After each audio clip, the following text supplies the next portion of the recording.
छोटे उस्ताद वो देख, वो जुड़ खान नहीं है, क्यों भाग रहा है वो? चलो पता करते हैं। Oh no! क्या हुआ जुड़ खान, कहाँ भाग रहे हो घबराए हुए? वहाँ पीछे बहुत गाड़ियों में पाकिस्तानी पुलिस आया हुआ है नवाज शरीफ को पकड़ने के लिए। पर तुम क्यों भाग रहे हो? आप नवाज शरीफ थोड़ी हो, आप तो जुड़ खान हो।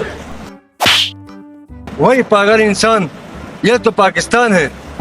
अगर मैं पकड़ा गया तो 50 साल अदालत में ये साबित करने में लग जाएगा कि मैं नवाज शरीफ नहीं जुड़ खान हूँ। ओ हाँ यार जुड़ खान, आपने बिल्कुल सही कहा है। तुम्हें जो करना करो, हटो, मुझे रास्ता दो, मैं तो भाग रहा हूँ। छोटे उस्ताद, कहीं हमें भी नवाज शरीफ समझकर पकड़ न ले। चलो हम भी भाग जाते हैं। हाँ, चलो। चलो जुड़ खान।